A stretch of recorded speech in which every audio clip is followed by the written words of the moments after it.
welcome to another episode of Tech Done Different. I'm your host, Ted Harrington, and with me here today is my special guest, Keri Pearlson. Keri is the executive director for the research group at MIT. Keri, welcome to the show. Thank you, Ted. I'm delighted to be here. Yeah, we're excited to have you. I've been looking forward to this conversation since you and I talked about it several weeks or maybe even a couple months ago. And, you and I, well, you know this, obviously, our audience doesn't know this, but you and I first got connected last year or maybe a year and a half ago when I came to talk about some of the research that we had done to your group. And instantly, I knew I walked in that room, Keri, and I was like, these are my people. So for the benefit of our listeners, can you tell everyone a little bit about what the research group is that you're involved with at MIT, and then we can talk a little bit about some of the research that you're working on right now. Perfect. Well, thank you for that opportunity. I love to talk about our research group. We're called CAMS, C-A-M-S, Cybersecurity at MIT Sloan.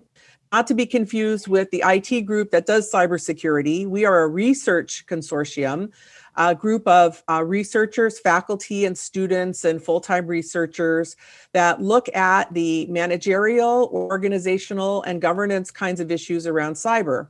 So if you think about managing cybersecurity in organizations, there's a technical aspect. You want to make sure that you have the right technology, and that's very important. And very important research is being done at MIT and other places about that. But our group takes a little different tact. We look at the organizational side. We're really interested in projects that have questions like, how do you know how secure you are? That's a business question. How much risk do you take on? How do you think about cyber insurance? How do you build a culture of cybersecurity? How do you get everybody marching to the same beat so that they keep the organization secure? How do you think about compliance? You can be compliant and not cyber secure. You can be cyber secure and not compliant. So these are questions that have, there might be a technology answer, but more likely it's a leadership management question. And we spend all of our time looking at those kinds of questions. Oh man, that's music to my ears. I advocate very strongly that security is in fact a leadership challenge as much or perhaps more so than it is a technical challenge. It sounds like that's really where you guys are focusing. Exactly. So the research you're doing right now, as I understand it, you're looking at cultural issues, how to build a culture around cybersecurity. Is that correct? So that is the project, or one of the projects I lead. We've been looking for a couple years at how do organizations get everybody aligned and marching in the same direction so that they can keep their companies more resilient. So what we've come up with, and I'm happy to dive as deep as you'd like, is what we call our cybersecurity culture model. The basic idea of this research is that most people think you put people through a training class and they're going to now act more secure. And we all know that a training class is just not enough. It's really important. I wouldn't say don't do training, but it's not sufficient. And the reason it's not sufficient is training classes don't necessarily change people's attitudes, values, and beliefs. What we want to do is align everybody's beliefs around the idea that it's their job, because they're a member of our group or our company or our organization, it's their job to also think about keeping the place secure. And so we've done a lot of research in this area, a lot of stories. We can go into any of these different areas that you like, but we've come up with a model of managerial mechanisms, things managers can do tomorrow to make their companies more secure, and how we drive values, attitudes, and beliefs. I love the way you've organized those ideas, and it's such a powerful sentiment or powerful idea to think about that it's belief systems really is what we're dealing with here. And yeah, as you started talking about training, myself, and I'm sure others who are listening were like, oh man, training is just can be so tedious. And it's because it's like, oh, I got to go through the motions. But what you're talking about is almost like rewiring the way people think about themselves and their role and how they fit into the organization. So I guess two questions from that. One, am I reading you correctly? And two, how do we do that? How do we actually rewire beliefs?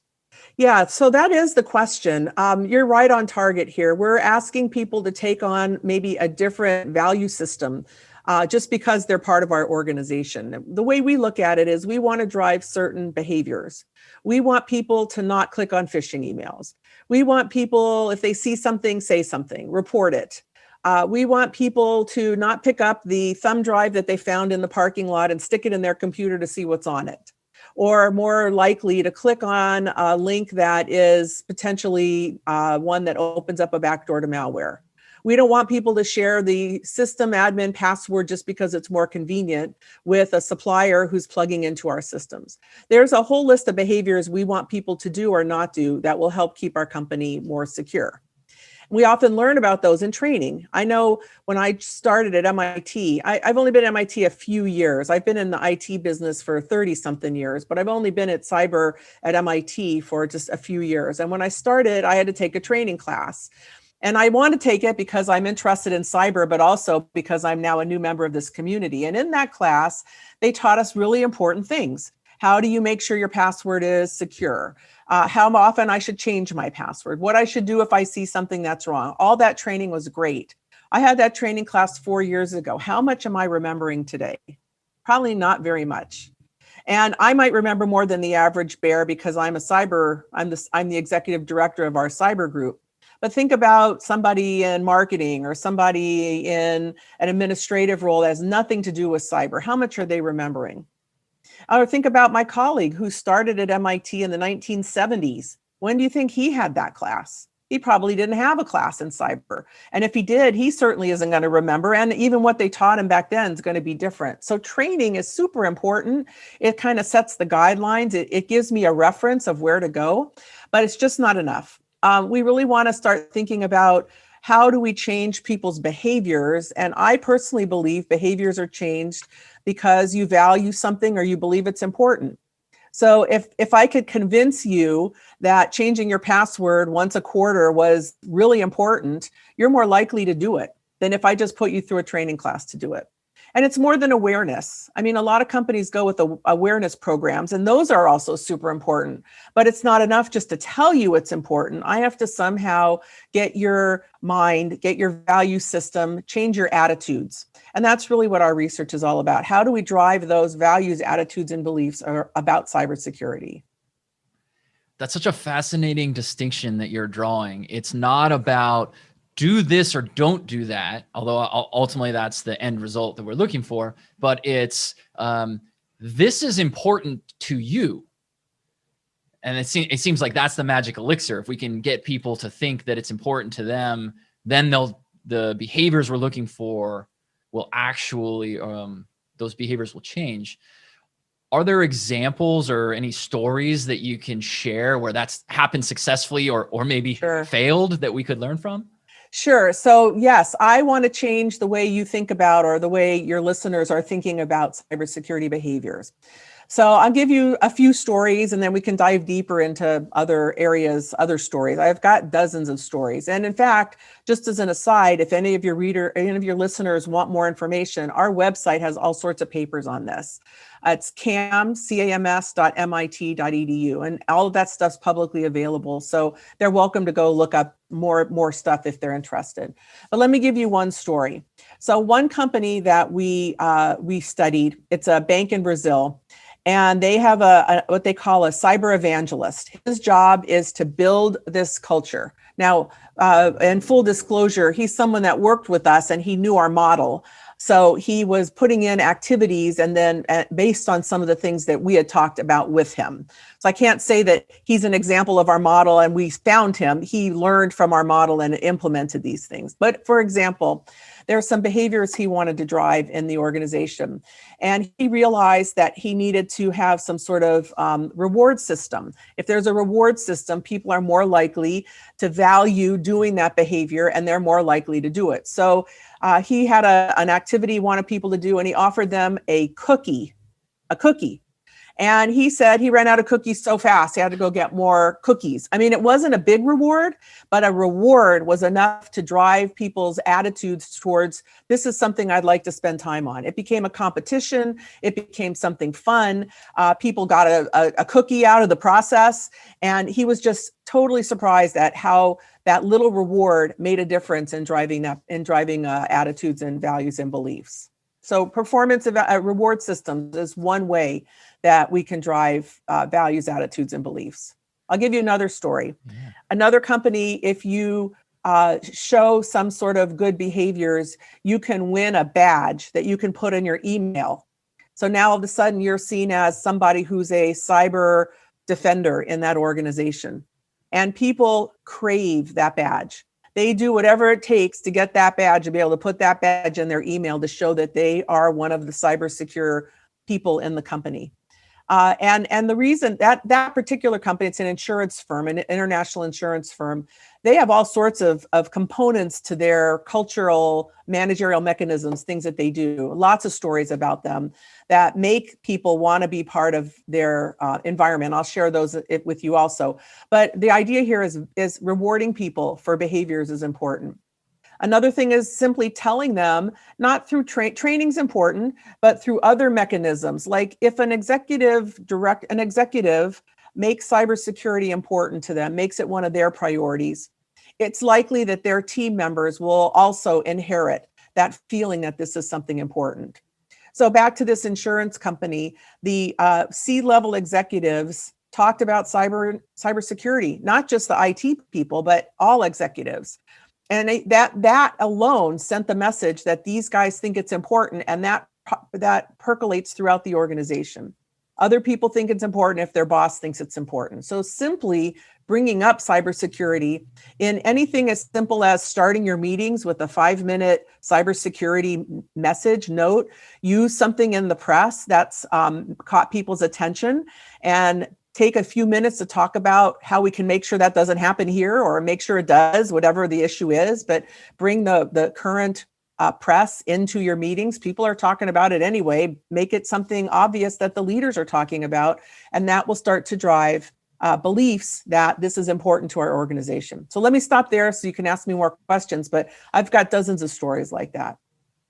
Yeah, that's really cool to hear those stories, and what I'm hearing out of those stories when we talk about reward systems anyway, is that it sounds to me like the reward itself doesn't even matter. I mean, the chocolate chip cookie, or I don't think you said it was chocolate. The cookie is... That's what I would have too. I'd go for the chocolate chip. I totally inserted that. I was like, well, I want a chocolate chip cookie. So this story is now a chocolate chip cookie story. But the monetary value of a cookie is essentially zero to the recipient. They can't resell it or anything. They can't invest it. They can only eat it. Yet they're excited about it. And the badge, there's no monetary value. And so it sounds like what you're saying, the takeaway here is that it is a reward system, not that it's, you need to give everybody, a $250 gift card or the next AirPods or whatever. People will do it for the sake of winning a reward, whatever it is. Yes. Is that true? That's true. It's sort of the gamification idea. You don't really get anything for playing a game, but you get the intrinsic feeling of success. And I should add that punishments work the same way. If people know there's consequences to their actions, that sends a message of values, attitudes, and beliefs. And in another company that I was actually just talking to earlier this week, I was presenting this model, and one of the participants in the program said, yeah, we do that in our organization. If you click on a phishing email, the first time you have to take a 15-minute reminder class that you don't click on these. We do phishing exercises all the time. So we do one, you click on it, you got to take a class. You click on it the second time, you got to meet with HR. You click on it the third time, your manager gets involved with HR. You click on it a fourth time, your internet privileges are gone. And the fifth time, you're fired. So we don't have very many people clicking on phishing emails. So here's an organization that it's an industrial control type environment. So in their world, clicking on a phishing email could mean life or death. It could spark a physical reaction, not just credit cards or data being stolen. Somebody could die if the wrong equipment turns on or off at the wrong time. So in their world, safety and cyber safety are intertwined. And therefore, clicking on a phishing email could have dire consequences physically. And so they can't take a chance. So in their world, the negative consequences play a big role, and they have very few people that click on phishing emails. Now, in your research, have you assessed, or could you just make a gut reaction to this, even if you haven't, which is more powerful, a reward system or a punishment system? Yeah, I don't really have a sense officially about that. Personally, I think they both are equally important. It depends on the severity of the punishment or the value of the reward. I think there are a lot of people that would do something for a cookie or for a badge or just even for a good for you. Thank you for doing this. Here's your name on a list somewhere.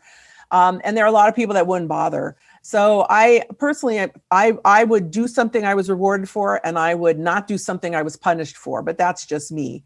I think I don't really have a sense of which is more powerful, but I think it's important when you're thinking about your cyber culture to realize that all of these things send messages about what's important in your organization. And that's really what you want to focus on. What message do you want to send? What values, attitudes, and beliefs do you want to drive? I can give you another example. So if we want people to report phishing emails, when they see one, we want them to report it to our IT group or whomever. How do they know how to do that? You can teach them in a training class, but how that's one detail. How much are they going to remember from that? So we want to make that something that they think about. If we want them to report it, we want to make it so that they feel they can report it, that they know how to report it, and that it's low risk, low cost for them. Self-efficacy is what we call this. And so we want to build very easy ways for people to report phishing emails. And then we want to tell them. That's where the awareness campaign comes in. The awareness campaign isn't don't click on the phishing email. There is that. But if you see something, report it here. That's the message we want to send. And that sends the message that, number one, it's important. Number two, here's the action you can take. And if I can take an action, I'm likely to do something about taking that action. If I don't know how to take the action, I'm probably not going to do anything about it. Interesting. Yeah, I mean, I certainly don't know the answer to which is more or less powerful either. But one thing that does seem to stand out about the different scenarios you just presented is that it sounds like any reward will motivate an action, but a inconsequential punishment might not. So if the punishment for clicking the phishing email was you get an automated email that says you shouldn't have done that, and you're the only person to see it, like, still might do it, right? So I don't know. That doesn't count as research by any means, but that does seem to be an interesting distinction between the two. But I've always actually thought that, from what I've understood and studied, that negative reinforcement is far more powerful than positive reinforcement. But that would be interesting to understand better. Well, I think the reinforcement picture is what you said makes sense. And I remember that research myself, but we're talking about motivating an action. So we're not talking about necessarily reinforcing behaviors. We're talking about motivating new behaviors, perhaps. Mm-hmm. So well, let me move on to some of the other ideas. Another one is evaluating people on their performance. If you don't want people to do bad behaviors and you let them get away with it, they're going to get away with it. It's kind of akin to if there's no consequences. But if you're evaluating them and somehow making notes in their evaluation, in your evaluation process, they're more likely to know that this is important to the organization and do something about it. So, for example, one organization we have regularly brings up opportunities for people to help the whole organization as a whole become more cyber secure. You could lead a seminar on something you learned in cybersecurity, or you can bring an idea to your group and have a discussion or lead a discussion around in your group. And those are things that become part of your performance evaluation and, show how important it is in your mind to be part of the group. And that's something this company that did this wants to encourage. And so they build it into their performance evaluation system, and that encourages people to value it. Yeah, certainly aligning to what the company wants. That's that's the big thing that'll drive behavior change. So one of the commonalities to everything you're talking about here is that in order to do this successfully, you need to change behaviors, change the way people think, their values, etc. So that begets the question: how does a company best determine what it is trying to prioritize, and how does it determine that in context of the other priorities that might even be in Yes. conflict with a secure culture? Yeah, so this is the big question here. I mean, we have lots of things we want our people to do. We want them to be safe. We want them to be secure. We want them to be ethical. We want them to be good team members. We want them to do the work we hired them to do. I mean, there's lots of competing behaviors we want people in our organizations to do. My research really looks at sort of the incremental importance of cyber secure behaviors, because I really believe that today we can't afford to just rely on technology to keep us safe. You know, many people think that the technologies in the organization will keep you safe, and they do a really good job. And we all know that companies have hundreds, if not thousands, of knocks on the door, if you will. You know, the bad guys are always finding new ways to get into our organizations, and they're getting, we like to say, they're getting badder faster. They're getting better at finding those open windows and open doors than we can even close down. And the SolarWinds story is just the most latest one that we've seen. There are all sorts of ways that the bad guys find to get in. And so we can't, the technologies can only keep us so safe. Every time the bad guys come up with something new, our people are our first line of defense, really. Our people are the ones that are going to notice an anomaly, maybe even faster than a technology would notice an anomaly. And it's our people that really need to be on the front lines. And so I don't quite know how to tell a manager why they should make cybersecurity more important than other priorities. Because quite frankly, if your business isn't going to make money and be in business, it doesn't matter how secure you are. But on the other hand, if you're not focused on making sure that you drive these kind of values, attitudes, and beliefs, then you're not going to have a company to run either, because there are so many ways and so many opportunities for the nefarious actors to steal away our assets, and we just can't afford to have that happen. I mean, anybody who thinks they're safe because they're a small company or they're an inconsequential company is just not, not right. They're not paying attention. They're just as vulnerable as the big companies. They just have less windows and doors for the guys to get in. I think every company has to be thinking about, how do we secure our crown jewels? How do we secure our assets? And we have to make sure we have business continuity plans for if, God forbid, something happens to us. Yeah, you're spot on for sure. The smaller companies are oftentimes even the stepping stone that's used to attack other organizations. Yeah. And when you're talking about these ideas, I wrote down because I thought it was so good. They're getting badder faster. That is definitely going to be in the show notes because it's such a good quote. You got to credit my colleague Stuart Madnick for that one. He says that all the time. Professor Madnick says that all the time. All right, Professor. The bad guys are getting badder faster. Oh, I love it. He'll get the love for sure. What you're talking about there is really fundamentally innovation, and that we're up against adversaries who are innovating and relentlessly so. I draw this parallel in my book about how what we're up against are like squirrels, because you live in near MIT, and so you've seen squirrels, and like almost nothing you can do will stop them from getting to the bird feeder, because they're relentless and they innovate. And that's really what attackers are like. They're just constantly coming up with new ways to attack the things.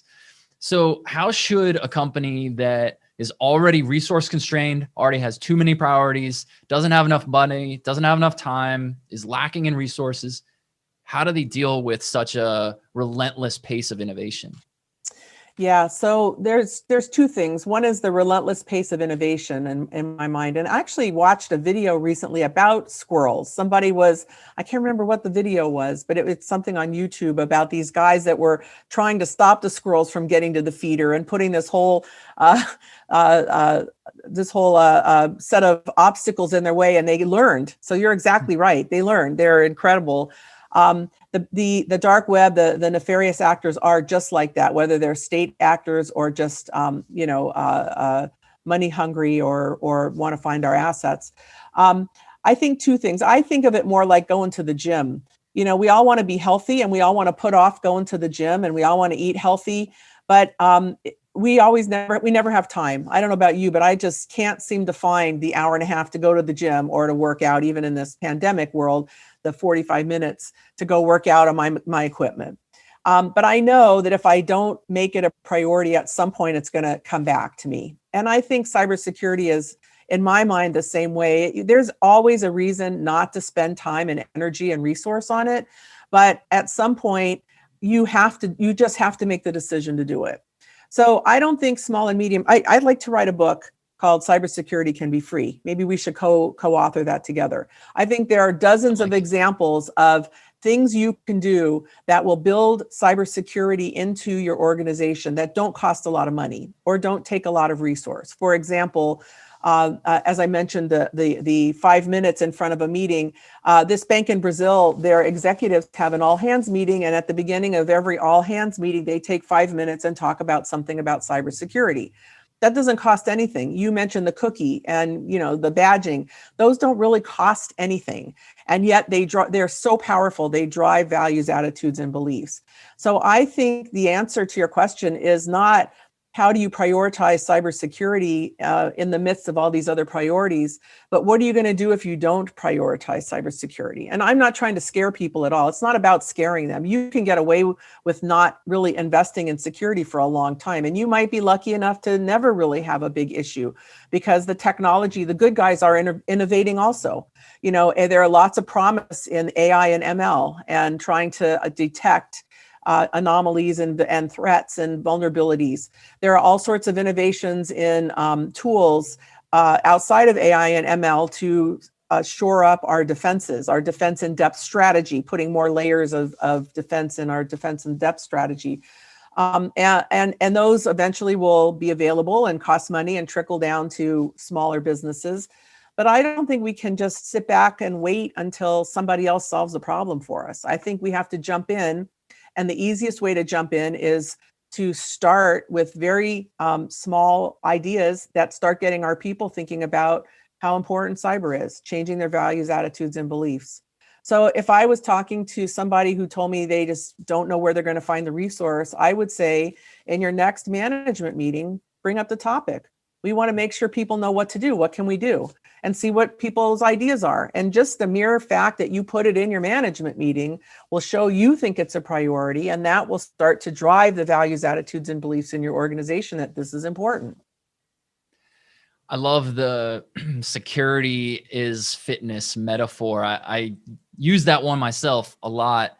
And in addition to the things that you described that are parallels, there's also this perception or the angle to think about that is the sort of attitude that goes with it, which is that it never ends. Like you're never going to ever be fit. And it's like, I never have to work out anymore because it immediately backsides.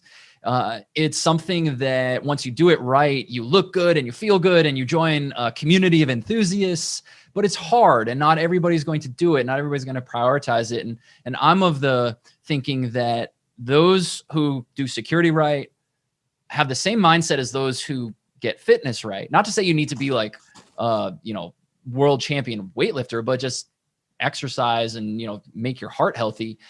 They all share the same common trait, which is they constantly seek improvement and want to get better every day. Does your research touch on that idea at all about an organization's value of constantly trying to improve itself or its industry?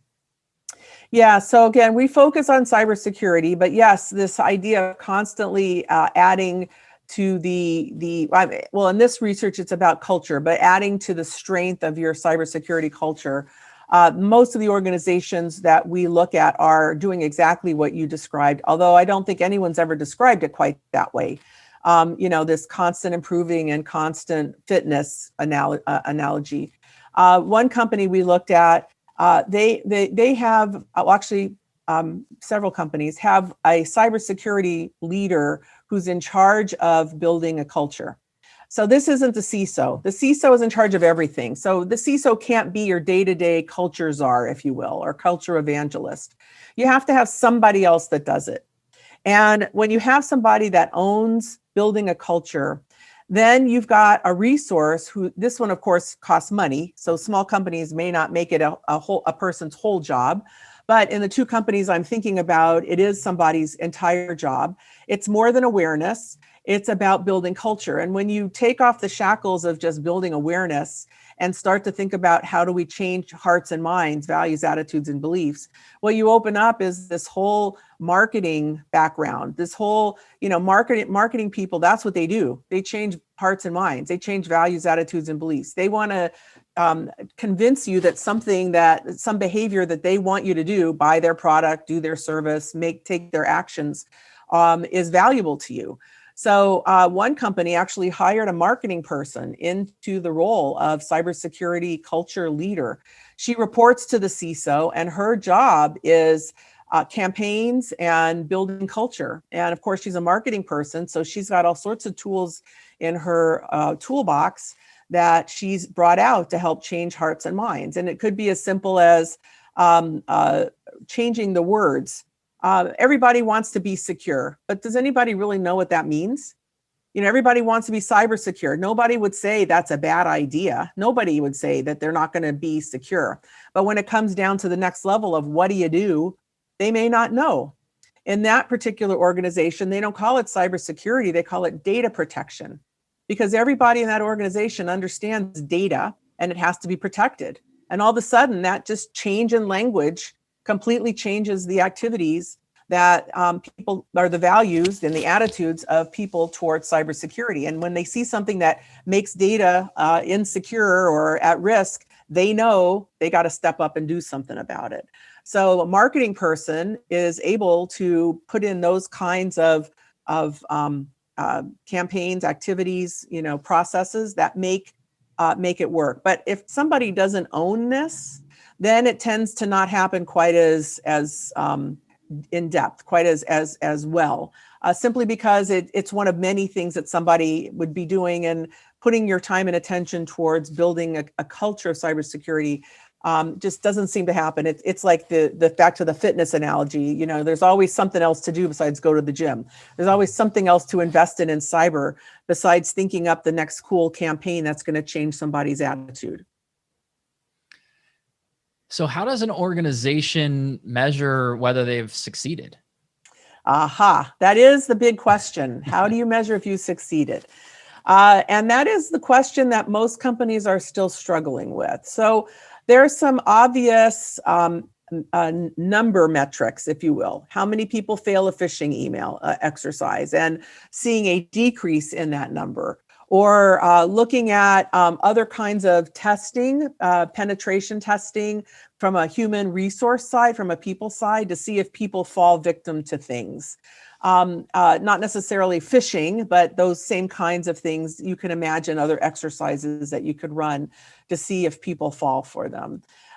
There are some tools people have put in place, like how many people have participated in campaigns, or how many awards have you given out, things like that. So there are some clever ways to put metrics in place.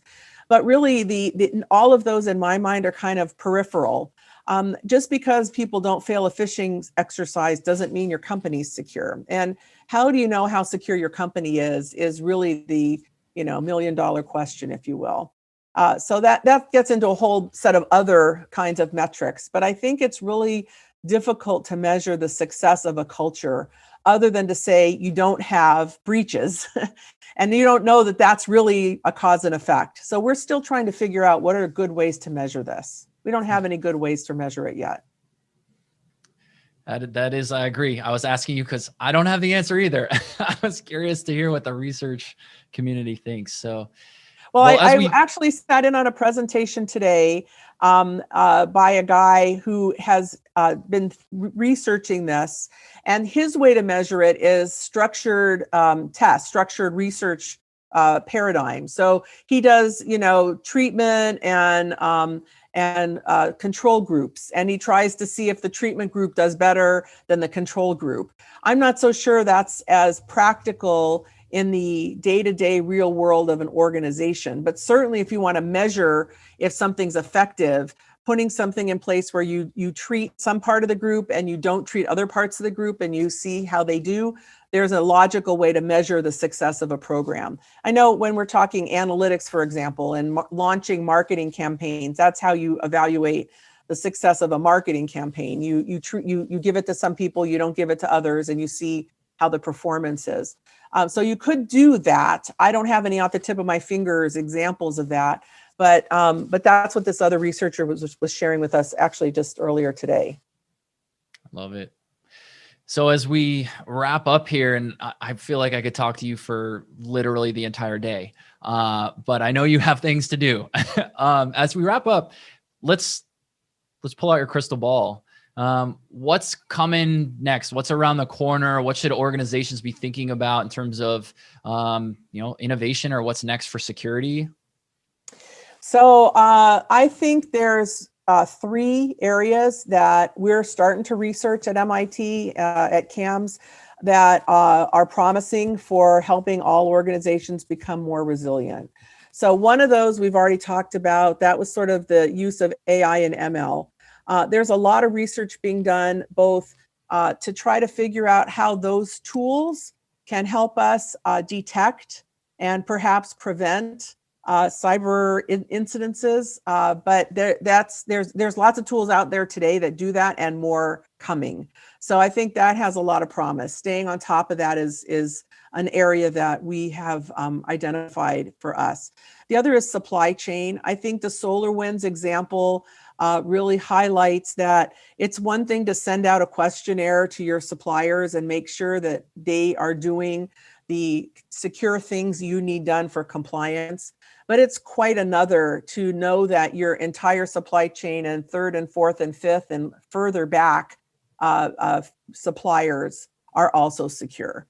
And we don't quite know yet how to do that. But the whole SolarWinds example really, and in some levels, we think it might be a game changer, because we now have to we really have an example to point to. We have the test case that shows how detrimental it can be if we don't solve this problem. So there are lots of resources going to look at supply chain. We're actually looking at it from a culture perspective. Is there a way to perpetuate a cybersecurity culture back through a supply chain? What does that look like? How do you build products that are secure? We design products for manufacturability and for usability and for all sorts of other criteria. Why aren't we also designing them with cybersecurity in mind? Why isn't that a design criteria? Why is it always an add-on to the feature list, as opposed to just a natural way we think about products and services? So I think there's some promise in looking at product design and supply chains. And then the last one is cloud. I think a lot of companies today are relying more and more on the cloud. I wouldn't say their particular cloud provider, because most companies use multiple cloud providers. Mm-hmm. And I think we need to solve the problem of where's the demarcation point? Just because everything you have is in the cloud doesn't mean your cloud provider is keeping it secure to the way you need it secure. They're securing the platform for sure. And hopefully they're securing the access to the platform. But you're still responsible for your data that's up on the cloud. If you let in a nefarious actor into your system, even if it's on the cloud, you got to deal with that. So just because something's in the cloud doesn't mean that you don't have to think about security. You just have to manage it a little differently. And I think those are issues that people are still grappling with. So cloud, supply chain, and AI ML. I love it. Keri, you're so awesome. Thank you for being on the show, sharing all these insights. I personally learned a lot from you here today. So thank you so much for spending some time with us. Thank you for having me. And again, my commercial is if anybody wants to learn more, go to our website, reach out to me. We'd love to share our research. It's publicly available, and we thrive on the fact that people find the research that we're doing useful. That's great. I'm glad you're putting it out in the world, and I'm glad to have you in my sphere of people that I get the privilege to know. So thank you for being on the show, and thank you, Ted. Everybody for listening. If you want to learn more about the show or apply to be on the show yourself and try to match being as good of a guest as Keri, go to tedharrington.com/podcast, and we'll see you next time.